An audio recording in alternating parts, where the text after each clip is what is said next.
Imagine you're standing in a room filled with every version of yourself that has ever existed. The toddler, the rebellious teen, the grieving adult. And in the center of that room stands the one person who drafted the blueprints for all of them. For most of us, that person is our mother. But what happens when that mother isn't just a parent, but a monumental, history-altering force of nature? What if your entire life has been an attempt to both emulate her fire and survive her heat? This is the central tension in Arundhati Roy's latest memoir, Mother Mary Comes to Me. It's a book that asks a terrifyingly simple question. Can you ever truly be free of the person who gave you your voice? For decades, we've known Arundhati Roy as the firebrand of Indian literature, the woman who took on dams, corporations, and the state itself. But in this book, she turns the lens inward, revealing that the fiercest battle she ever fought wasn't in the streets of Delhi, but within the walls of her own childhood.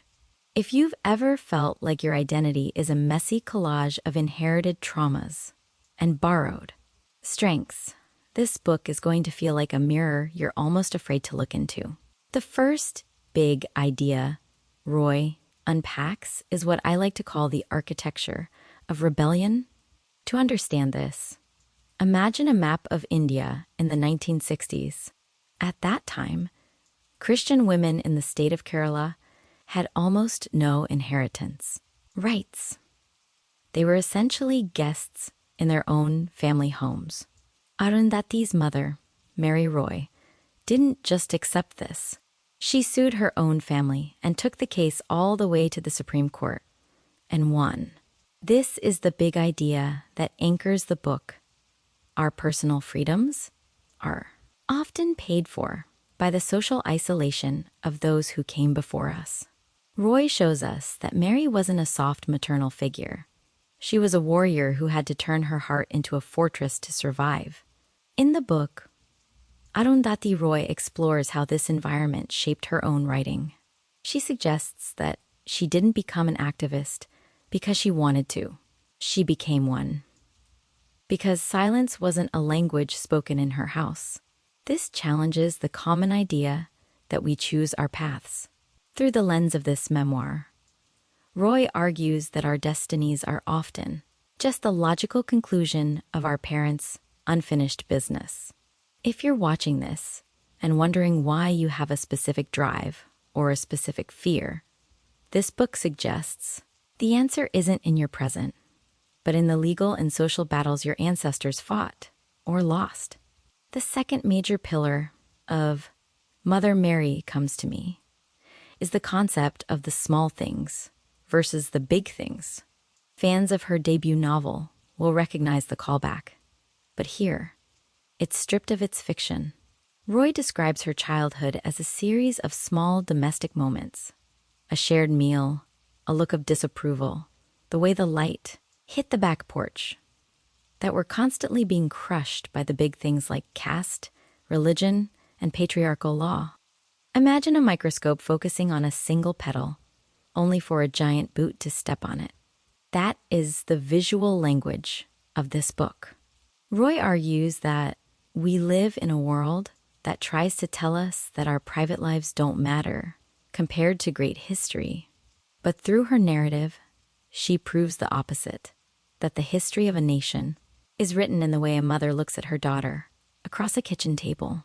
She challenges us to see our own family dramas, not as distractions from the real world, but as the very foundation of it. This book is a masterclass in showing how the political is always personal. The third, and perhaps most transformative theme, is the double-edged sword of influence. This is where the book gets incredibly raw. Arundhati Roy doesn't paint a picture of a perfect mother-daughter bond. Instead, she describes a relationship defined by a bitter love. It's the idea that the very traits that made Mary Roy a hero to the public, her stubbornness, her refusal to back down, her sharp tongue, made her a difficult and at times suffocating mother. Think of it like a lighthouse. A lighthouse is essential for the ships at sea, but if you're living inside, the lantern room, the light is blinding, and the heat is unbearable. This book forces the reader to confront a difficult truth. The people we admire for changing the world are often the most difficult people to live with. Roy uses this memoir to reconcile with that heat. She moves away from the anger of her younger self and toward a complex adult empathy. It's a reminder that we can honor someone's legacy without pretending they were easy to love. Now, let's get into the critique, because this is where Mother Mary comes to me, becomes truly transformative in a literary sense. Some might argue that Roy is too close to her subject to be objective, or that her prose, which is as lush and dense as a tropical jungle, sometimes obscures the facts of the story. There are moments where the political diatribes we've come to expect from her feel a bit bolted on to what should be a private story. However, I would argue that this is exactly what makes the book legally and artistically significant. Roy isn't just telling a story. She is reimagining the memoir format. Usually, memoirs are about me, but Arundhati Roy writes a memoir about us, about the collective history of India reflected through her mother's eyes. Where the book might lack objectivity, it gains truth. It reminds us that memory is not a video recording. It's an oil painting. It's supposed to be subjective. Her refusal to separate her mother's story from the story of the nation is a bold, controversial choice that forces the viewer to rethink what a life story even is. One minor criticism is that for a reader unfamiliar with the specific social landscape of Kerala or the legal intricacies of Indian inheritance law, some of the nuance might feel out of reach. Roy writes with the assumption that you are willing to keep up with her, which can feel a bit elitist at times. But even then, the emotional core of the mother-daughter struggle is so universal that you don't need a law degree to feel the sting of her words. So, what's the final verdict? Who should read Mother Mary Comes to Me? This isn't just for fans of the God of small things. It's for anyone who is currently in the process of deconstructing their upbringing. It's for the daughters who were told they were too much, and the mothers who had to be too much just to survive. Arundhati Roy has given us a book that serves as both a confession and a manifesto.